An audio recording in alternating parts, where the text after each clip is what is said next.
The Subcommittee on Oversight and Investigations will come to order. Today's hearing is entitled Examining the Office of Financial Research. Without objection, the Chair is authorized to declare a recess of the subcommittee at any time, and without objection, all members will have 5 legislative days within which to submit extraneous materials to the Chair for inclusion in the record. Without objection, the exhibit binder, which is pretty heavy here, including the written testimony of the GAO, which I note was provided to minority staff in electronic format yesterday, is entered into the record. The Chair now recognizes herself for 4 minutes for an opening statement. The Dodd-Frank Act requires the Office of Financial Research, OFR, to report annually to Congress on threats to the stability of the U.S. financial system, the OFR's activities, and the key findings from the OFR's research and analysis. Today, the Subcommittee on Oversight and Investigations will receive the annual testimony from the Director of the Office of Financial Research, Director Richard Berner. In addition, this hearing will examine the OFR's work to support the activities of the Financial Stability Oversight Council, its management and structure, and finally, its cooperation with Congress and oversight bodies such as the Government Accountability Office and the Treasury Department Office of the Inspector General. Congressional oversight over the OFR is limited by its inability to exercise the power of the purse. The OFR has the authority to set up its own budget and to fund itself outside the congressional appropriations process, making them quite unique. In fact, in June of this year, the U.S. Department of Treasury issued a report which recommended that, and I quote, Congress reform the structure and mission of the OFR to improve its effectiveness and to ensure greater accountability. Furthermore, the Financial Choice Act, which this committee passed earlier this year, abolishes the Office of Financial Research. And while I am sure our witness this morning will argue differently, eliminating the OFR would actually improve risk management by creating one less redundant federal bureaucracy. Recent work by this committee has uncovered as many as 20 other federal entities that currently exist and will remain in place should the OFR be eliminated. Collecting and analyzing data should be streamlined, allowing Congress to make informed decisions when crafting policy. For example, the Treasury Department, where the OFR is housed, already has an Office of Economic Policy, which is responsible for analyzing and reporting current and prospective economic developments in the U.S. and world economies. Likewise, the Division of Financial Stability, which is maintained by the Federal Reserve, performs market surveillance for the purpose of identifying threats to financial stability. Congress must insist better coordination and eliminate unnecessary layers of federal bureaucracy when they exist. And finally, and maybe most troubling, is the questionable analysis and reports produced by the OFR over the last several years. A 2013 OFR report on the asset management industry concluded that investment managers and institutions they work for could pose a systemic risk to our financial system. That report, which was widely criticized by the SEC, members of both the House and the Senate, and even former Chairman Barney Frank, puts into question the OFR's effectiveness and capabilities.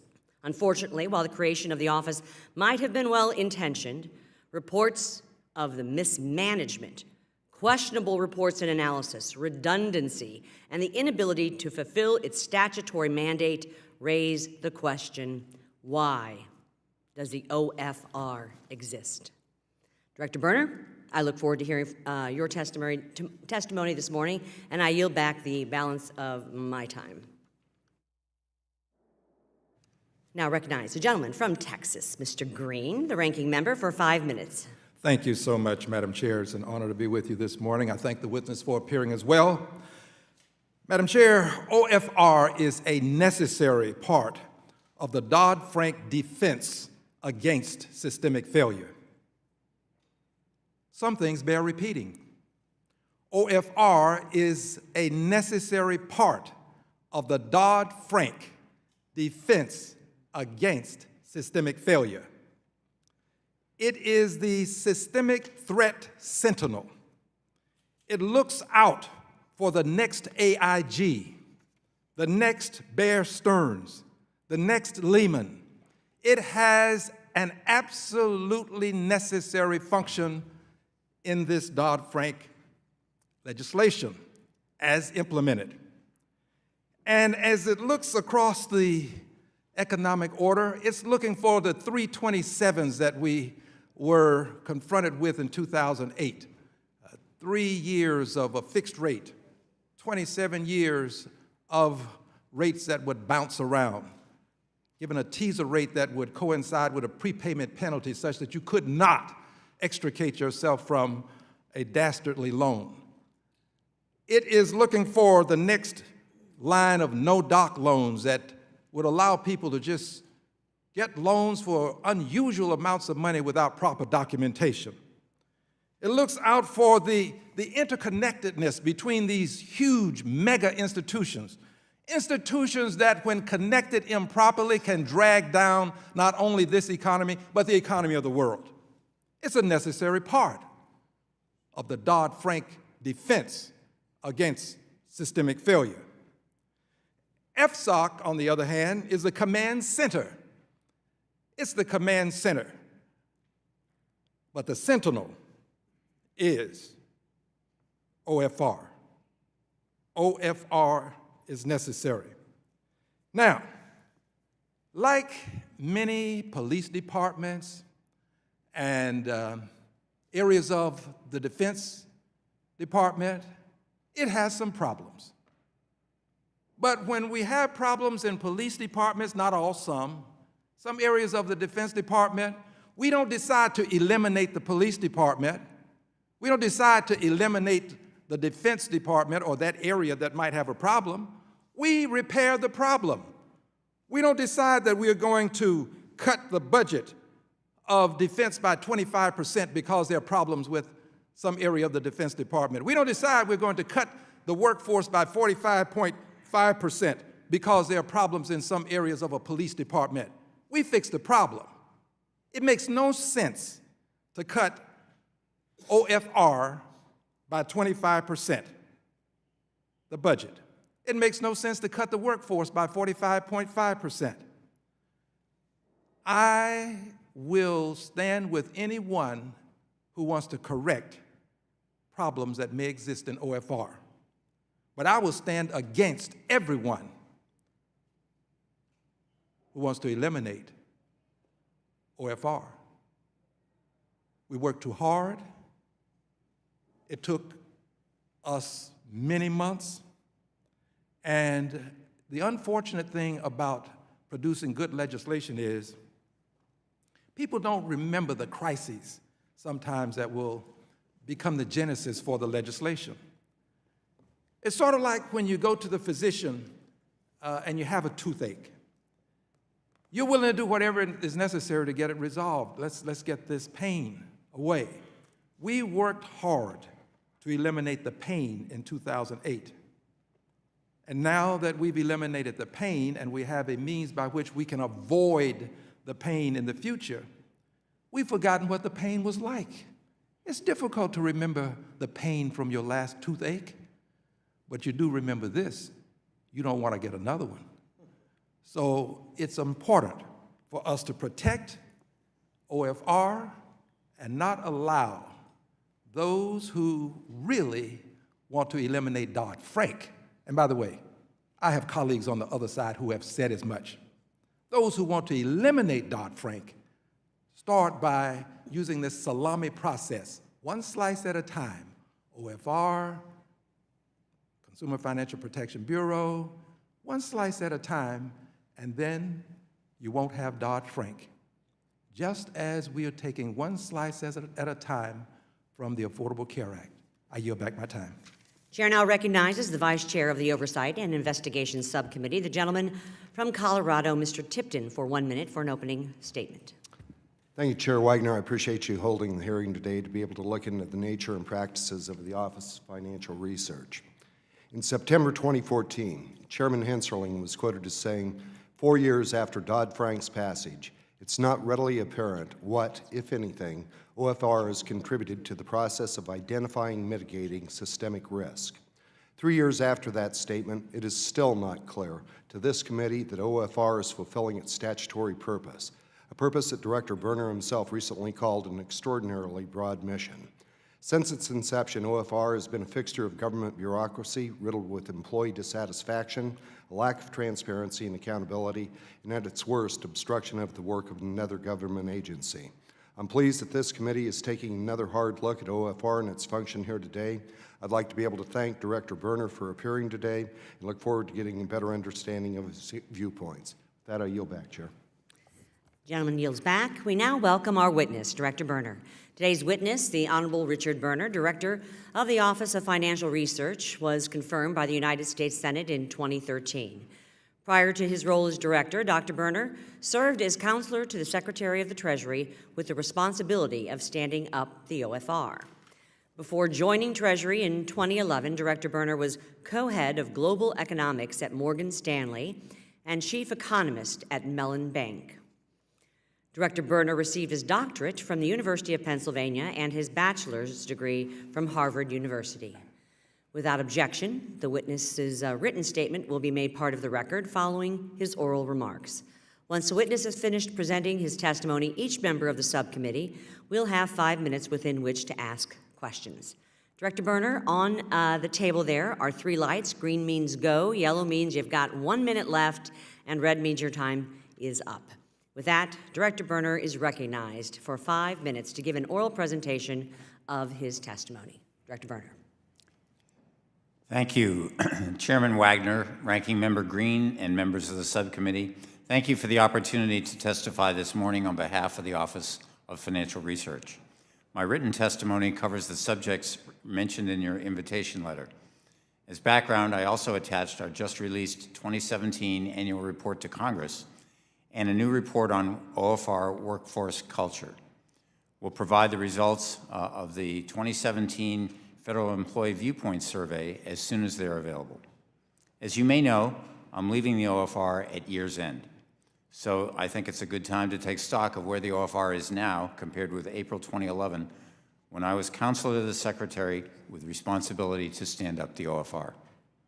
Back then, we had 4 staff members and no separate office or infrastructure, just a broad mandate to help support U.S. financial stability after the worst financial crisis since the Great Depression. Today, we have resources to meet our mandate, an expert and diverse staff of men and women with the tools needed to do their jobs, an office in Washington, a small office in New York, and an analytic environment where OFR members securely maintain large data sets and conduct computing-intensive analysis. More than 2 years ago, we began to take stock of the OFR, resulting in initiatives to strengthen our workplace culture and to streamline our functions.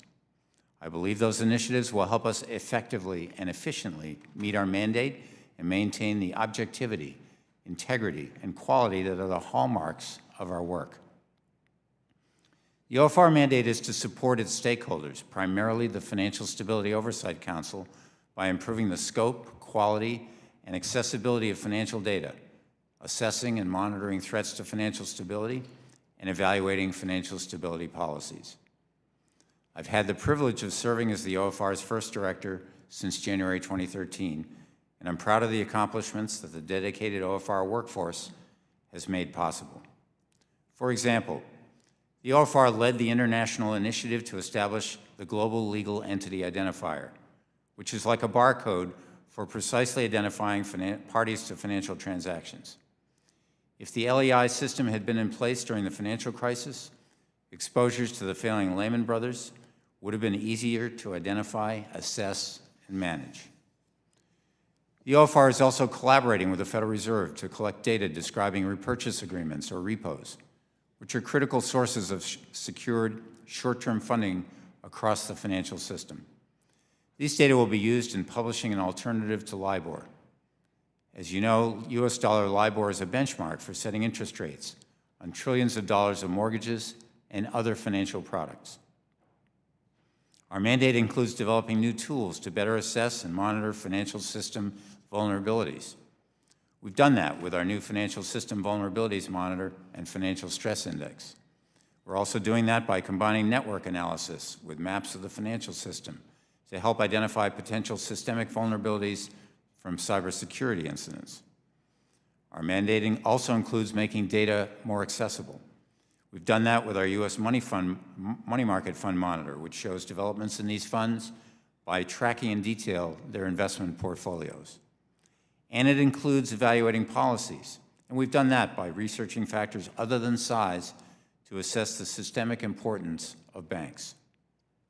Our staff delivered these consequential contributions to stakeholders despite headwinds from working for a startup amid persistent uncertainties from existential threats to the OFR. When I first testified before this subcommittee in 2011, I said that OFR is mandated to shed light into the dark corners of the financial system. Today, we and our stakeholders can see into those corners more clearly than ever before. Because this work requires ongoing vigilance, that light must continue to shine. Thank you again for inviting me here today. This oversight helps ensure that the OFR is fully transparent and accountable in carrying out its mission. We look forward to working with you to promote the stability of the nation's financial system. And I'm happy to respond to your questions. The chair thanks the witness for his opening statements, and the chair now recognizes herself for 5 minutes. Director Berner, in previous testimony before this committee, you've indicated that you and the OFR have every interest in being transparent and accountable, said yet again today. Yet, as we have already heard today, including written testimony from the GAO, you have not. As we have already discussed, OFR sets its own budget outside the congressional appropriations process, determines the size of its staff and their salaries with no direction from Congress, and has a single director, you. I would argue that the OFR is not accountable at all. Dr. Berner, isn't the lesson of the CFPB that Congress indeed made a mistake in creating agencies with single directors who can control every aspect of their agencies and are unaccountable to Congress, the President, and the public? Thank you, Congresswoman, for that question. I believe that we are accountable in many ways to the Congress and to others who oversee us. Hearings such as this one really give us an opportunity to explain to you what we're doing and the ways that we're doing it. In addition, we file quarterly reports to the Congress on all of our activities and our budget. As you know from the statute, I'm required to consult with the Secretary of the Treasury on budget and other matters, and there is oversight from that. Let me quickly go back to the GAO audit, Director Berner. Quick yes or no. Do you feel like your office fully cooperated with the GAO in its investigation? Yes, we have. What would you say about GAO's testimony, which was submitted today, which talked about lengthy delays and lack of access? To quote here, Director Berner, directly from GAO's testimony today, and I quote, "During the course of our review of OFR, we experienced repeated problems with gaining access to both people and documents.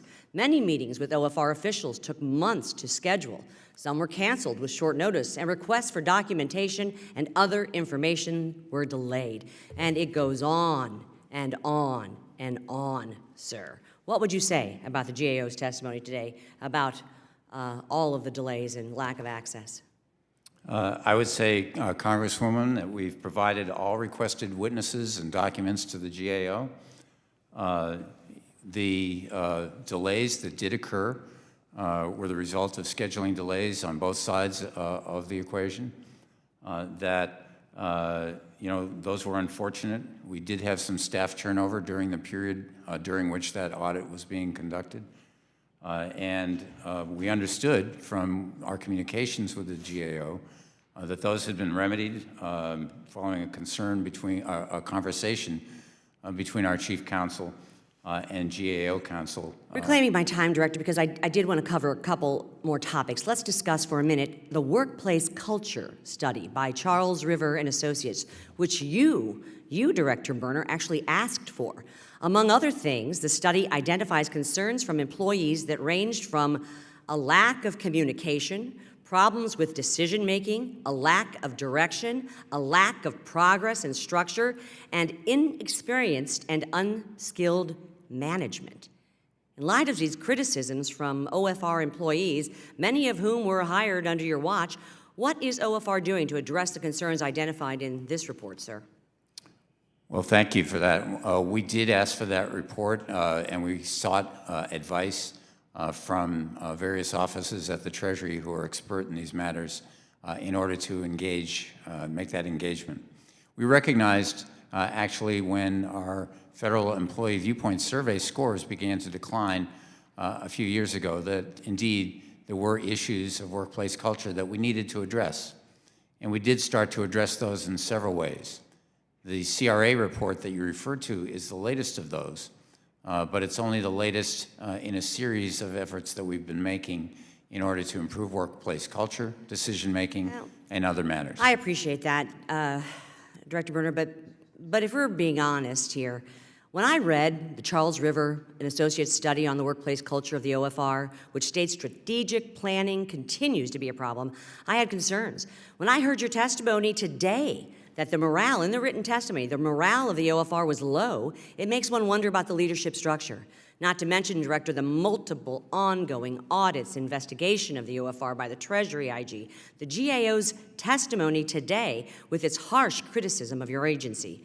For any agency that is very young, OFR has created a workplace that appears to outsiders and insiders to be completely dysfunctional.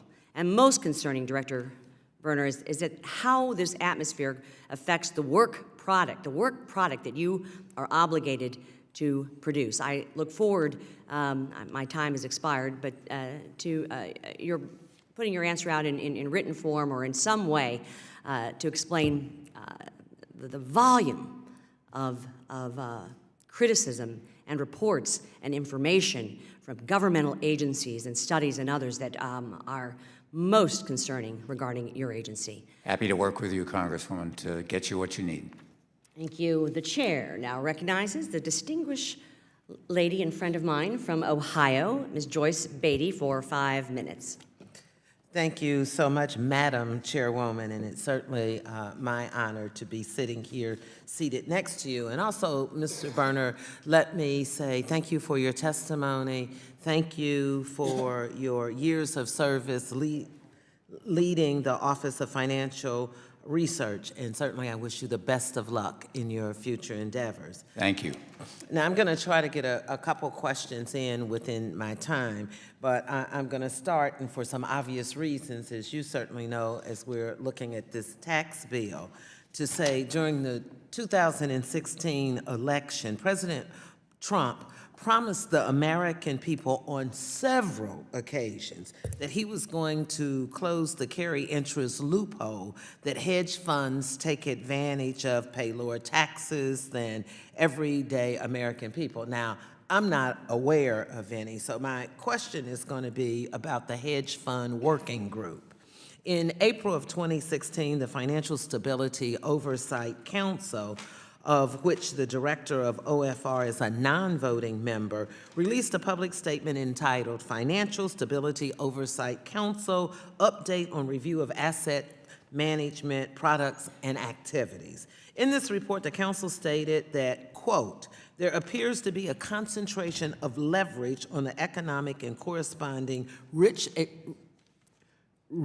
exposure of hedge funds. It went on to state that there is currently no single regulator with all the information necessary to evaluate the complete risk profiles of hedge funds and suggest that there were further analysis that needed to take place.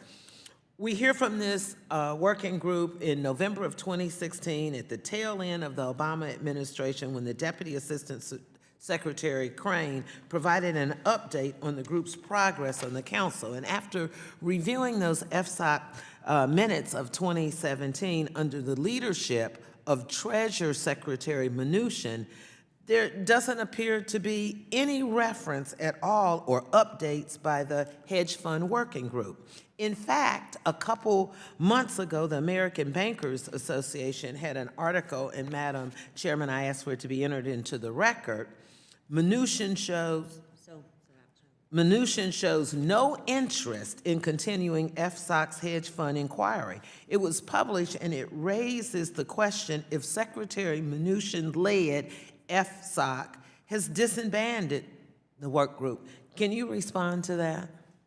Well, thanks for your question, Congresswoman. I can't respond to say what Secretary Mnuchin is doing, but I do know that he strongly supports the work of the council to look at risk in the financial system and vulnerabilities where they may occur. I also know that he strongly supports the work of the OFR, whose primary purpose, as you know, is to support the council in a variety of ways.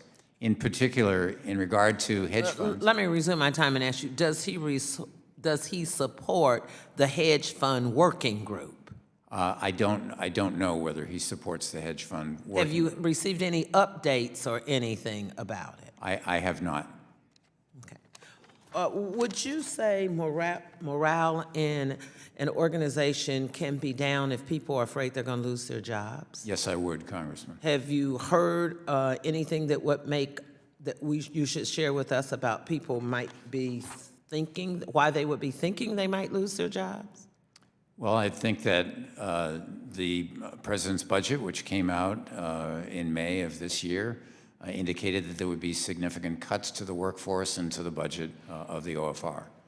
And that might be one reason. I think that, there are efforts to eliminate the OFR. So there's a great deal of uncertainty that employees are facing. Okay, let me ask you another question. Are you aware of a video that was updated on YouTube from an alleged employee that the Office of Financial Research, they had raised concerns about disparate treatment of African Americans in the workplace? Yes, I'm aware of those. Do you know what's being done about that? Yes. When we saw those videos, we referred them immediately to the Treasury Office of the Inspector General for them to look into those videos. But I want to say that in addition, if these express concerns by employees, and we don't know who produced these, but if they express concerns by employees, I want to strongly say that we really respect concerns. We want to make sure that employees have every opportunity to express their concerns. Expressing them in ways other than that would be really good, but we want to make sure that employees have every opportunity to express their concerns about the workplace and about anything else. Thank you. My time has expired. Gentlelady yields back. The chair now recognizes the gentleman from Colorado, the vice chair of the Oversight and Investigations Committee, Mr. Tipton, for 5 minutes. Thank you, Chairman. And Director, again, thank you for being here. In its report at the request of the chairman of this committee, the Government Accountability Office identified strategic planning as a serious issue facing OFR.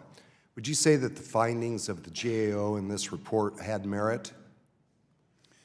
Congressman, I would say that the findings of the GAO really overlook a lot of the things that we've been doing in the Office of Financial Research.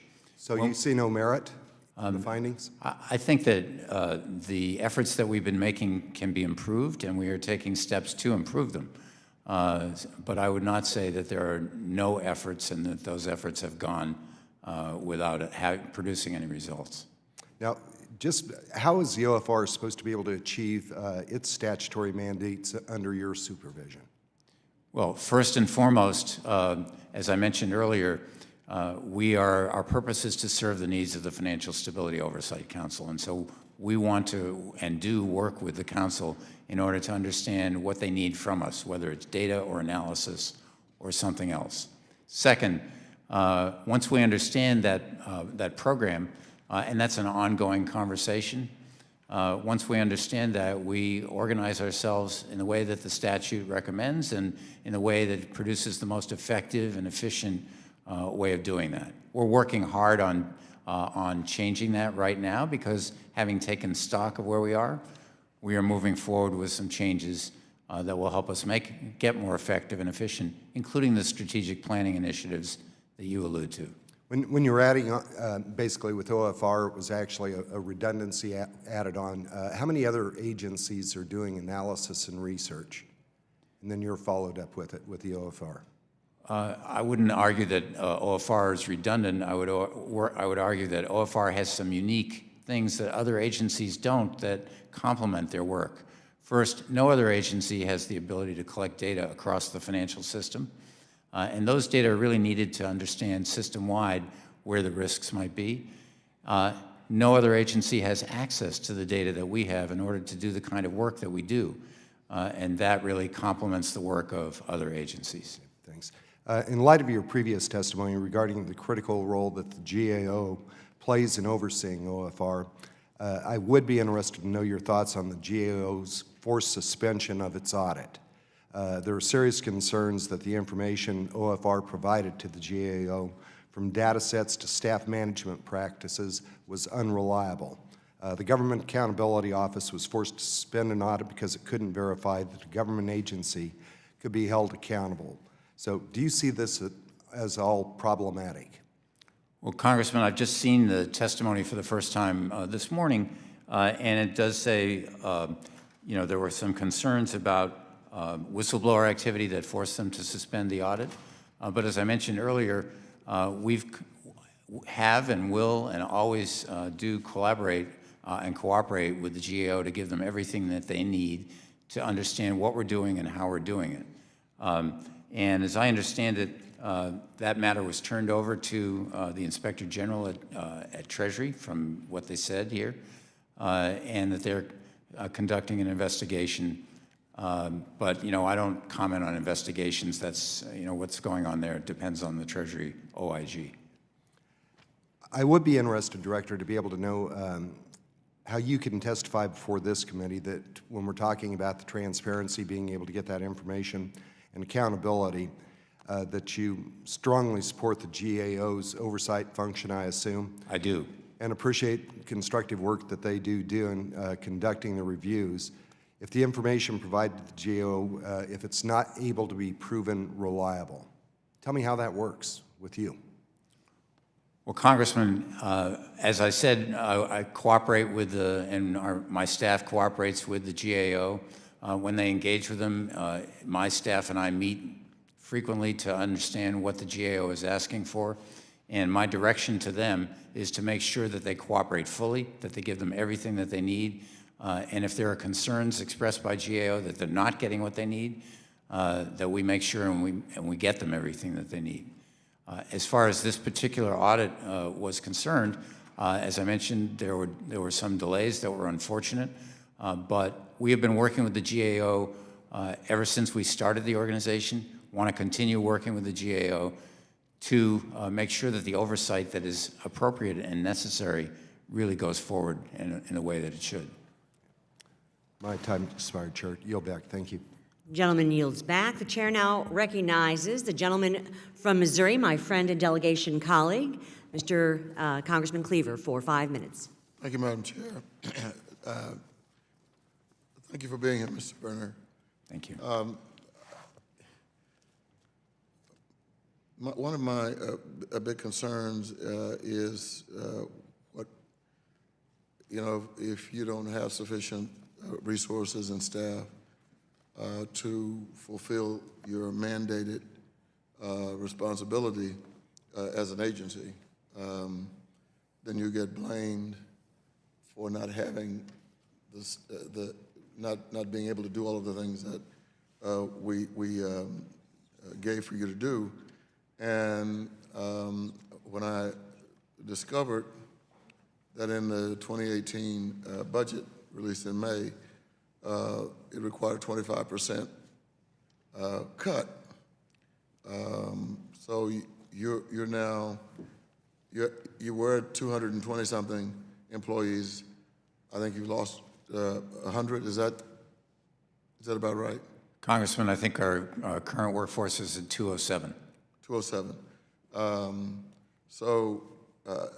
How many staffers have you had to eliminate, or positions, since the budget release in 2018? Well, no steps have been taken in that regard yet. Let me ask it another way. Are you doing a review now to figure out what jobs you can eliminate? We're doing a thoroughgoing review of the OFR. As I mentioned in my testimony, we're taking stock of what we do, how we do it, but with an emphasis on two things. One is to meet our mission, as you said, and second, and that, as I mentioned earlier, derives from the Council's needs, and second, to make that as effective and efficient as we possibly can. And we think that by doing that review, then we'll be able to decide in consultation with the Secretary and others at Treasury how we should go about doing that. And that review is ongoing as we speak. Well, suffice it to say, the positions wouldn't have been there if you didn't need them. I mean, the people, whatever changes you make, whatever reductions you make in staff, I'm saying those positions would never have been created in the first place if you didn't need them. Well, Congressman, you know, when we started the organization, as I mentioned, it was a startup. And I'd be the first to say that, you know, as we looked at the organization, as it grew, we made changes along the way in organizational structure and the skills needed.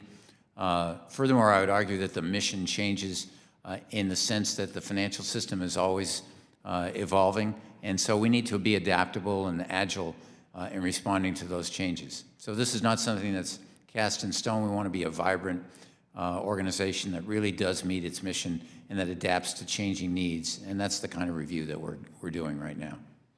All right, thank you very much. I've been here since the creation. I went through the entire Dodd-Frank, sometimes six-hour committee hearings, and I know that your agency has been beaten, slammed, and thrown under the bus and backed over for lack of transparency. And I think the council then took some, excuse me, some steps, you know, to say we want full transparency and openness. So you opened up to a number of public hearings each year. I'm not sure how many you're having now, where the public can come in. I'm happy to appear whenever invited. And No. I'm just saying. I'm curious about how many are being held. I mean, how many sessions are open now to the public? all of our work is open to the public. So, for example, we just had 2 conferences recently, which were open to the public, that focused on the issue of fintech and where the opportunities in it and risks might be. Those are completely open to the public. We webcast them on our website. We want to make sure that everything that we do is really transparent and open to the public. So, are there people from the administration attending any of those meetings? Yes, there are. In fact, some people from the administration spoke at those conferences. So, where is all of this lack of transparency? How do you come up with that? It's a rhetorical question. I understand. Thank you very much. You're back. Gentleman yields back. The chair now recognizes the gentleman from Michigan, Mr. Trott, for 5 minutes. Thank you, Chair Wagner. I want to thank the Director for being with us this morning. So you started out in 2013 with 4 employees and an office, no office on your own, and now you have 207 employees, an office in New York and an office in Washington. Is that correct? Yes, sir. So that's pretty extraordinary growth in 4 years, wouldn't you say? Yes, actually, Congressman, we began a little bit before that, but yes, it is. How many people, what's the most number of people you've managed in your prior life, perhaps when you were the chief economist at Morgan Stanley? How many people did you manage there? At Morgan Stanley, I had a team of about 60 people managed on a global basis in every corner of the world. Okay. You know, I'm greatly bothered by, and I haven't been in Congress that long, but I'm greatly bothered by the GAO's inability to complete its audit. And, you know, when you first took over the position and started to build the office in May of 13, you were the keynote speaker at the conference, the Fed conference in Cleveland, and you got interviewed. And it's interesting, the interviewer kind of described your position as a linebacker, kind of a roving linebacker that just doesn't have any specific job, but you just fill in the gaps where necessary. And in that interview, you said that it's your job to develop trust from the other agencies, and to be successful, it's going to require that you develop a culture of collaboration engagement, and accountability. So certainly, it's rhetorical for me to ask you this, but you feel like you've accomplished that, even though the GAO couldn't complete its audit, so that the taxpayers could know their money is being spent wisely? Congressman, I feel that we've really worked hard to try to accomplish that, and I've acknowledged that we need to do more work to get to our aspirations. So let's talk about some of your good work. So your analysis of the asset management industry was roundly disparaged by a number of different commentators, specifically the bipartisan group Better Markets, which usually calls for more heavy government intervention, said that the OFR report adopts an arbitrary analytical framework. It provides little empirical support. It ignores or minimizes the significance of relevant factors, and it conveys its finding in such vague and amorphous terms that it provides to be of little value and is in fact misleading. So that was Better Markets, the Dean of Columbia, the Chair of Brookings, the head of Harvard Law School, a bipartisan group of senators, all said the report with respect to the asset management industry was of no value. What happened there? Did the OFR just drop the ball, or do you dispute all of these commentators and experts' analysis of your work? Congressman, I would say that in that report, one of the cornerstones of the analysis, the analytical framework, was an approach which looked at the activities of asset managers rather than at the entities themselves. I think you need to look at both, but the activities framework is something that's really important for us to all focus on when we look at risk in that industry, and for that matter in others. In fact, as you know, in the Treasury report on capital markets and the Treasury report on asset managers and insurers, that's the framework that they recommended. So all these smart people didn't understand the purpose of the report? Is that what you're saying? No, I'm simply saying that was the purpose of the report, to shed some light on what the industry looked like and how to go about looking at risk in it. So let's go back to Mr. Green's opening statement. And do you believe that without the OFR, FSOC could not possibly identify an institution that posed a systemic risk, or that you're critical to that work? I think that the OFR is critical to that work because, as I mentioned, we have some authorities, we have some capabilities that others don't. Right. But part of earlier my friend from Missouri made a comment that you would never, of course, create a position that wasn't necessary. And part of my concern sitting here representing the people of the 11th District of Michigan and hardworking taxpayers is you have these government bureaucracies that get created with no specific mission that oftentimes develop a very problematic culture. I'm not sure which culture is worse, the culture at OFR or the culture at CFPB, but they're both bad from what I've read. And they grow and they grow and they grow. That's why people coming into D.C., they come across the bridge, all they see is cranes. There was never a recession in Washington. The government just keeps growing. And if it was just the salaries that were the problem, then we probably could live with that because we got a $4 trillion budget, so we can have a few extra salaries baked in there. But it's stifling the banking industry. And, it's really death by acronym is what I call it. A bank today has to comply with every possible acronym from OFR to CFPB to EEOC to every possible acronym that's known to man. And it's killing banking. That's why small businesses in my district can't get loans. But I appreciate your time this morning, and I wish you the best as you return. I don't know what your plans are when you leave in December, but maybe it's back to the private sector. Thank you, Congressman. Gentleman yields back. The chair now recognizes the gentleman from New Jersey, Mr. Gottheimer, for 5 minutes. Thank you, Madam Chairwoman. Mr. Berner, I was reading in the report and quoting from page 6 of the OFR annual report to Congress that, quote, the financial system is an attractive target for cyber thieves and other hackers because financial companies manage the nation's wealth and handle trillions of dollars in transactions every day that underlie the U.S. economy. So my question, does OFR downsizing risk our ability, in your opinion, to protect our country and our financial institutions from cybersecurity attacks? Does it risk our overall financial stability? And so if you don't mind addressing that, I'd appreciate it, please. Thank you, Congressman. Actually, I don't think that any of us alone has the ability to protect our financial system, our economy, from cyber attacks. The attacks are going to happen. But the work that we do in collaboration with members of the Financial Stability Oversight Council and others, and indeed in partnership with the industry, I think, gives us a better opportunity to add resilience to the system so that when those attacks occur, we can understand what their implications might be, and so that we can minimize the damage. Thank you. I'm good, thanks. I yield back. Thank you.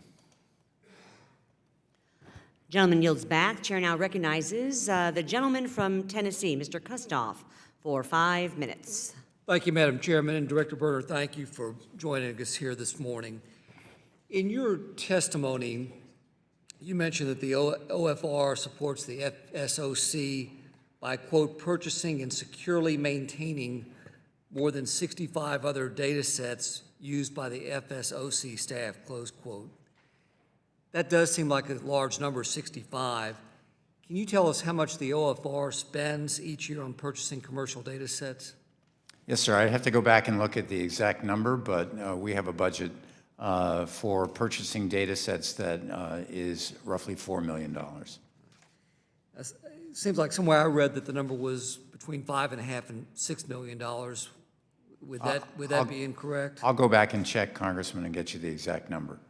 But let me just say that as far as the number is concerned, one of the things that we're doing in our review is to make sure that we don't purchase or collect any data that aren't absolutely necessary. So we're taking a review and really looking thoroughly and working with the council to make sure that we make efficient use of our resources. Thank you. The GAO's testimony states that the OFR's acting Deputy Director of Research, Chief Data Officer, and Chief Operating Officer were unable to respond to GAO's questions about the OFR's strategic plan and performance measures related to its data collection and data sharing functions. Can you tell me how those commercial data sets were chosen for purchase? Yes, Congressman. They were chosen in consultation with FSOC. When they had needs for data, we went and made sure that those needs were satisfied. In addition, when we worked with other agencies, we looked to their needs as well, and also to the work that the OFR was doing on behalf of the FSOC. Some of those data were acquired for that purpose as well. Good, Director. Have there been any issues related to OFR's ability to handle sensitive data appropriately? And if so, if you can tell me what steps OFR has taken to ensure that the controls are in place to manage the risk to the confidentiality, the integrity, and the availability of sensitive data? Thank you, Congressman, for that question. It's a very good one because there is no priority for us that is higher than maintaining the security of data that are entrusted to us. We make sure that all of our employees go through security training, which is extensive every year, and 100% compliance with that. We make sure that all of our systems and the way we share data with others is as secure as it can possibly be. No data can be taken outside of the OFR without an agreement. Data that come in are done under a strict memorandums of understanding with the supplying agency. Even those which we acquire or get from industry, those are subject to a strict memorandum of understanding as well. And those specify the purpose for which the data will be used, who will have access to the data, how the data will be made secure. When we get data from those entities, they come in and actually look at our systems to make sure that they are in compliance with the security standards that they maintain, and we do the same for them. So we go to great lengths to make sure that our data are kept secure. We also go to great lengths. You mentioned integrity of the data. We go to great lengths to make sure that the data that we have are as high quality as they possibly can be, because you can't make good decisions unless you have high quality data. So I can talk to you at greater length about that, but we work hard on all those things. Thank you, Director, and thank you, Madam Chair. I yield back the balance of my time. The gentleman yields back. Pursuant to Clause D4, Committee Rule 3, the chair recognizes the gentleman from Georgia, Representative Loudermilk, for an additional 5 minutes upon the conclusion of the time allocated under the 5-minute rule. Thank you, Madam Chairman. Thank you for the additional time, because this is extremely important, and I've got really some information I would like to understand seeing wasn't here during this time period. I would like to really drill down a little deeper on your statement to Chairman Wagner that you believe OFR fully cooperated with GAO's 2014 audit. In 2014, before this subcommittee, you testified, and I'll quote, that you wanted to reaffirm that the OFR is fully committed to transparency and accountability. Dr. Brander, do you still stand by that statement? Yes, I do. You do. Regarding transparency and oversight, when you were before this subcommittee in March of 2013, you testified that, and again I quote, as we pursue the OFR's agenda, we are committed to the highest level of transparency and accountability to the Congress and the public. We strongly support GAO's important oversight function and appreciate constructive work in conducting this review. Do you stand by that testimony? I do, Congressman. Well, thank you. Maybe this will go a little quicker than I thought it would. I appreciate that. So I assume that the sentiments you expressed toward OFR's cooperation with GAO and support of GAO's functions have continued unabated since that time, since March 2013 to the present. That's correct. Thank you. In February of 2014, you testified that one of the reasons OFR didn't need additional accountability to Congress was that, and again I'll quote, we are subject to oversight by the various inspectors general, and by the Government Accountability Office, which is an arm of Congress. And in fact, when I was here 10 months ago, I testified on a report about transparency and accountability. Do you still stand by that testimony? I do. Thank you.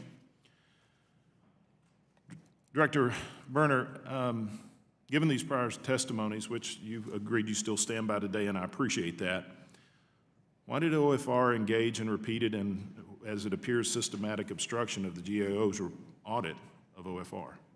Congressman, I'm not aware of any obstruction of GAO's audit of the OFR.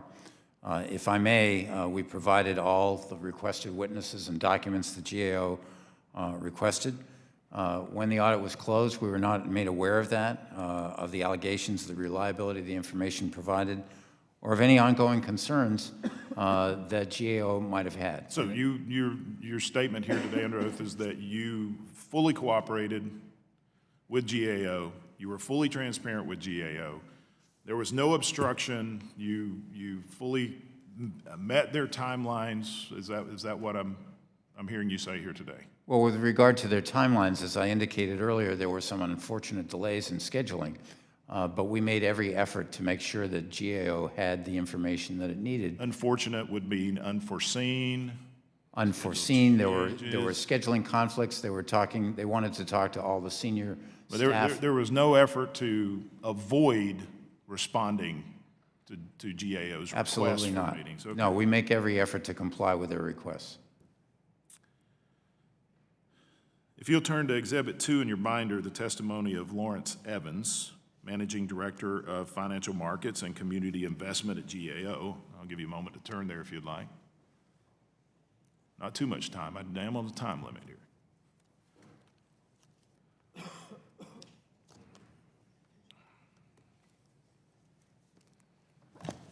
I'm ready.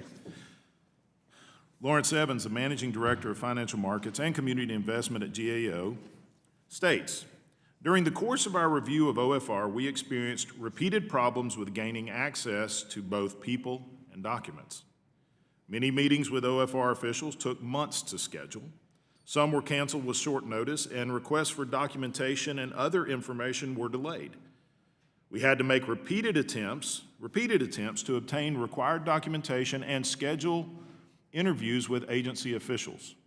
These attempts included frequent follow-up emails and phone calls, the imposition of deadlines for document delivery that were either not complied with or resulted in production of some, but not all required documents, and a discussion between GAO counsel and the Chief Counsel of OFR regarding the agency's continuing delays. Despite these extensive efforts, we experienced significant delays that prevented us from completing our audit work within originally planned timeframes. Do you not deny those facts? Congressman, as mentioned earlier, we've made every effort to comply with GAO's requests. And as I also mentioned, My chief counsel, in consulting with the chief counsel at GAO, I thought we resolved all the difficulties that are described. And I've just had a look at this morning.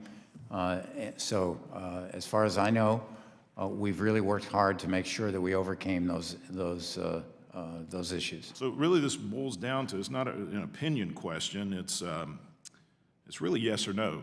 So do you deny the accusations or the statement that was made by GAO in their report that you weren't cooperative? We made every effort to cooperate with the GAO. So it's not a yes or no. By what you're saying no that the GAO is fabricating their report. I'm not saying they're fabricating their report. I'm saying that there were some delays that we acknowledge, but that we made every effort to work with them and get them everything they needed.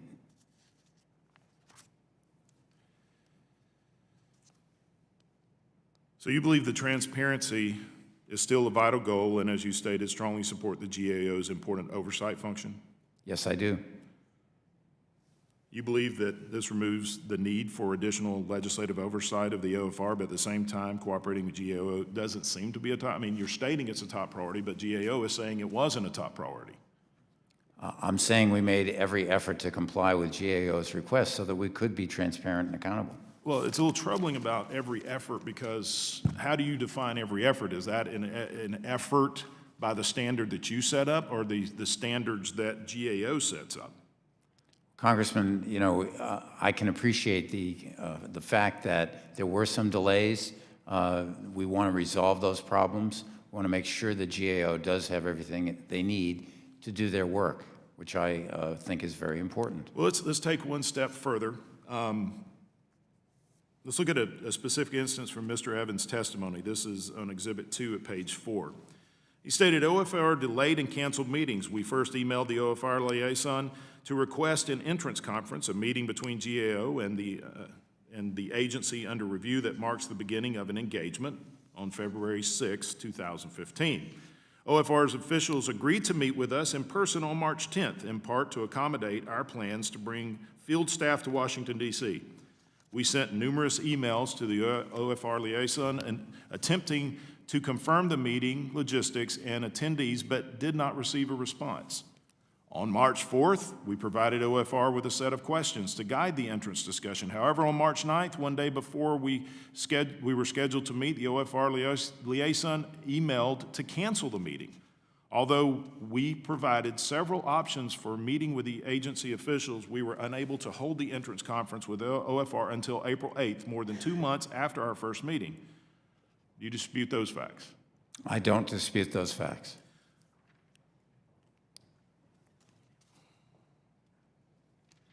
Is this conduct of continuing to delay meetings something that's acceptable? Delaying meetings was certainly not the intent, Congressman. Our intent was to try to work with GAO to make sure that we got to them, that they got the things that they needed, and that we made witnesses available to them on the basis that they asked. Now, I would say, Congressman, that we did have some turnover in the people whom they asked to talk to. People had left. We had a hiatus of leadership in certain areas. But if there was a reason to postpone the meeting, you would have let GAO know in advance so they could reschedule. Is that what you're telling me? I'm telling you that sometimes we let them know in advance when we knew the information. Okay. And so let's pursue that for a moment. Okay. Are you aware of the fact that your senior staff knew about the conflicts that led to the cancellation of the entrance conference weeks before the conference date, and then misled the GAO about that fact? I'm not aware of that, no. Well, we have staff emails. Exhibit 6 is a February 18th email in which Alicia Marshall, senior attorney, in your counsel office confirms the March 10th entrance conference date with GAO. Exhibit 7 is an email in which OFR senior staff member declines an invitation to the meeting with GAO because of a, quote, 3-day OFR senior management offsite from March 10th through 12th. Now, that was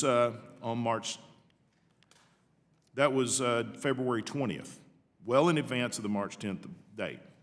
And then Exhibit 8 is a February 26th email where Alicia Marshall is informed that another 2 of the senior staff members invited to the GAO entrance conference interview will be at the leadership offsite, and that's That's February 26th, well in advance of the March 10th. But Exhibit 9 is the March 9th email canceling the March 10th meeting on less than 1 day's notice and strongly suggesting that the cancellation occurred because of a last-minute change in senior staff schedules. However, she knew that well in a month in advance, which the prior emails isn't an accurate representation, or at least a few weeks in advance, I should say.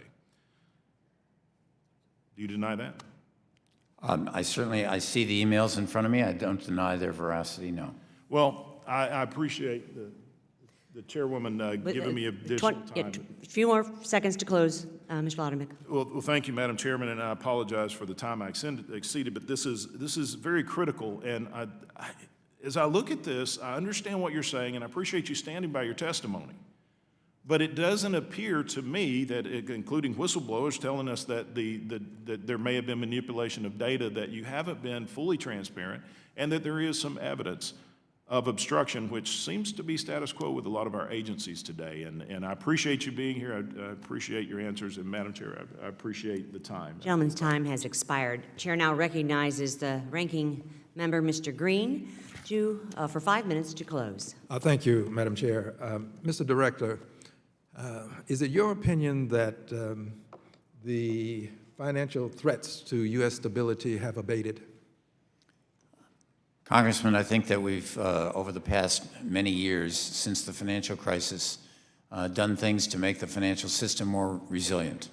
The financial system is always evolving and new threats can emerge, and it's our job, in collaboration with the Council, to try to identify where those vulnerabilities are, and we need always to be vigilant. There is a recommendation that requires or would require a cut in the amount of funding you receive, perhaps as much as 25%. Would you be able to function efficaciously with a 25% cut? Congressman, I think that, as I mentioned earlier in my testimony, it really is time to take stock of where we are in the OFR and to see whether or not we can get more effective and efficient. We've discussed options to do that with the Secretary and with staff with whom he works, and we're looking at those options now to make sure that we use our resources in the most effective and efficient way. I do believe that the OFR can function effectively and efficiently with fewer resources. Just exactly what that looks like is really going to depend on what the Council asks of us and what others ask of us. Should I conclude from your testimony, your recent statements, that you are here today to testify that OFR should be eliminated, that there should be no OFR? I am here to testify that the work that the OFR does is essential, is critical to help policymakers make good decisions so that we can make our financial system more resilient. And would you agree that there is some amount of cut in the budget that would cause OFR to lose its potency, its ability to be effective? I would agree with that, Congressman. Would you agree also that these budget cuts that relate to employees, some 40.5% by one estimate, I've seen another one a little bit higher, would you agree that these employees, the elimination of these employees, at some point that this would have an impact on your efficiency as well as your effectiveness? I would argue that if there were cuts were too deep, that would have a big impact on our efficiency and our effectiveness. I would also argue that I have enormous concern for the well-being and the morale of my employees, and I want to make sure that they are treated fairly and in a way that is, respectful. How do budget cuts and the cuts in staff impact morale? I think, as I mentioned earlier, Congressman, that the uncertainty over where the budget is going, over whether or not people are going to keep their jobs, I think that uncertainty has weighed on morale. There are other factors, but I think that certainly is one of them. And if OFR had been in place in 2008, would it have had an impact on the crisis such that it would have possibly mitigated it in some way? I think so. I mentioned earlier that, the legal entity identifier system, which enabled us to understand who owned risk, who owned whom, those things would have really helped inform policymakers where the risks were. The work that we have done since that time, I think, also would have helped us understand better risk in various parts of the financial system, in short-term wholesale funding and in derivatives markets. And I can give you a complete list of those things. In fact, we've written about that subject. Had you or OFR the opportunity to look into AIG, would you have been able to spot the connectedness that AIG seems to have had to so many institutions that were flying under the radar, as it were? I think that we would have done a better job of that, for sure. And finally, this. You would say to me without question, reservation, hesitation, or equivocation that AFR is absolutely, totally, and completely needed. Absolutely. I yield back. Gentleman yields back. The chair now recognizes the gentleman from Minnesota, Mr. Ellison, for 5 minutes. I'll take the chair and the ranking member. Director Berner, first of all, I just want to say thanks for your work and your hard work and your research and analysis. It's helpful. And, it's helpful to have thoughtful analysis about what makes our financial markets work better, because ultimately we're trying to serve people and make sure people's lives are better. So I agree with that, Congressman. And so if you would, sir, please congratulate your staff for the good work they're doing. I know you don't get a lot of appreciation. When you go back to your office, just let them know that that your work is appreciated. Thank you, Congressman. I will be sure to do that. Thank you. Specifically, the slide on the financial system vulnerabilities is really interesting to me. OFR finds some improvements since the financial crisis a decade ago. Contagion risk is lower. That's a good thing. And it's much less likely that financial stress at one financial institution or market is going to spill over into others. I think that is a good thing for, mom and pop, grocery store, homeowner, whoever. It's a good thing. Financial institutions are less risky, and they're more solvent, and are less highly leveraged. Do you agree with all that as my reading of the material you've supplied? I do, Congressman, and as you indicated, that's what we said in our report. Yeah, and but market risk and credit risk remain high, and I'd like to just ask you about risk facing the non-financial institutions. I'm very concerned about the growing monopolization of businesses in our economy. Has OFR looked at market concentration and the threat it poses to workers, small business, and competition? And let me just add for just the record, you can hardly look at any industry in our country without about 3 or 4 big entities controlling, 50, 60, 70% of the market. That's my analysis, not yours. But would you please answer whether or not OFR has looked at market concentration and the threat and what risks it might represent to workers, small businesses, and competition? Congressman, we haven't looked directly at concentration in non-financial businesses. Others have. I would simply say we look at concentration risk in the financial services industry and how it might affect financial stability. That's certainly one of the things that we do look at. So, for example, if there is an institution that has a virtual monopoly or a large concentration of risk, that's something that we want to take into account. But as far as non-financial businesses are concerned, in our economy, there is more concentration, and that's something that, we need to pay attention to as we think about what that means for the economy as a whole. Thank you, because as I talk to my colleagues, we're all concerned about the fall off in the number of startups. Well, what role does the concentration of markets have in starting a business? As you monopolize and concentrate, maybe it's just the barriers to entry are just tougher than they used to be. I'm not saying that's certainly the case. I'm saying it's worth some study. And we all say we believe in small business. Let's think about this. So let me jump to another question. We've seen deep cuts for regulatory agencies like the Office of Financial Research are being proposed.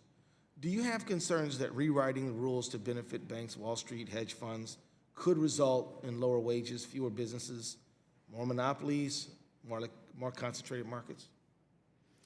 Congressman, I've not written about concerns like that, and I would say that before I answer in the affirmative, we'd have to really take a look at those things. But I think that it's a reasonable question to ask. I think that it is time to take stock of the things that we've done to make the financial system more resilient. And it's pretty clear that some tailoring, some adjustments can be done. One that is very important and that I support in particular is not having a one-size-fits-all approach to financial regulation so that our community banks are not burdened by excessive regulation. That's very important. That's something that we talk about with our colleagues at Treasury and other financial regulatory agencies. All right. I only have 24 seconds left. Could you give us an update on LEIs? I kind of was a little late to the hearing. If you got a few seconds just to say what you can share us, how that's going. Sure. We've made great progress on that on a global basis, but it's not sufficient. And I think it would benefit by having U.S. regulators mandate the use of the LEI in regulatory reporting. That would actually help reduce the cost of regulatory reporting and make the reports more usable by regulators and by the public. Thank you. I yield back. Gentleman's time has expired. The chair now recognizes the gentleman from Indiana, Mr. Hollingsworth, for 5 minutes. Well, Dr. Berner, I genuinely appreciate you being here today. I know that one of the things both sides of the aisle are very concerned about is the prevention of a future crisis like which we saw back in 2008. But I know something I'm gravely concerned about is employing the same strategy that failed to see the 2008 crisis and only doubling down on that strategy and expanding that strategy instead of refocusing on strategies that have a higher likelihood of reducing the amount of systemic risk. And to that point, I know one of the primary purposes of OFR, at least as put forth in the Dodd-Frank Act, was to perform some of the economic research for FSOC. Now, there are a variety of other players that do this same thing. Notably, the Fed has over 300 PhD economists in its employ, especially in the Division of Financial Stability, where the primary mission is, I quote, develop and coordinate staff efforts to identify and analyze potential risks to the financial system and the broader economy, including through the monitoring of asset prices, leverage, financial flows, and other market risk indicators. Within this division, the Financial and Macroeconomic Stability Studies section also specifically researches, and I quote, linkages between financial stability and macroeconomic performances, including the effects of distress of financial institutions, end quote. In addition to that, Treasury Department has a number of other economists in its employ. I guess what I'm asking or trying to get to is, why does the federal government need another redundant agency with more redundant employees to do the same type of research? Congressman, as I mentioned earlier, we have at least two unique features that make us good partners for the Federal Reserve, for the Treasury Department, and indeed for the FSOC. Our purpose, as I mentioned earlier, is to serve the FSOC's needs. Those are, first, that we have access to data that others don't. If we can share them with others in the course of their work, we do that. But certainly we share the work and the results that we do. And second, we look uniquely across the financial system where others cannot. Even the Fed, even others in the financial regulatory community don't have that same broad authority that we do. And so we work to fill the gaps that they might have, both in collecting data and in doing the analysis. Yeah, so taking both of those points, which I know you had made before, and I appreciate you reiterating, the second one first is this really nebulous concept of looking at systemic risk. And I've heard witness after witness after witness come in here and talk about how difficult it is to both measure and understand systemic risk. And look, I'm just an old business guy, right? And I feel like we have in this institution redundancy and now asking them to try to look at and measure something that's really hard to understand, nebulous, and maybe in the end isn't delivering any sort of further protection with regard to all of this research. So I guess how do you measure the systemic risk as you look broadly across the economy, and what is it exactly that you would measure the effectiveness by which you're looking for that? I mean, are we just waiting for another crisis? I'm really glad you asked that question, Congressman, because I'm an old business guy myself, having been in business for 30 years. I actually don't like the term systemic risk. I prefer to look at threats to financial stability because that enables us to look at them individually and collectively both. And that's our approach in the Office of Financial Research. We look at vulnerabilities in the financial system. We've identified them in our reports, including the latest one.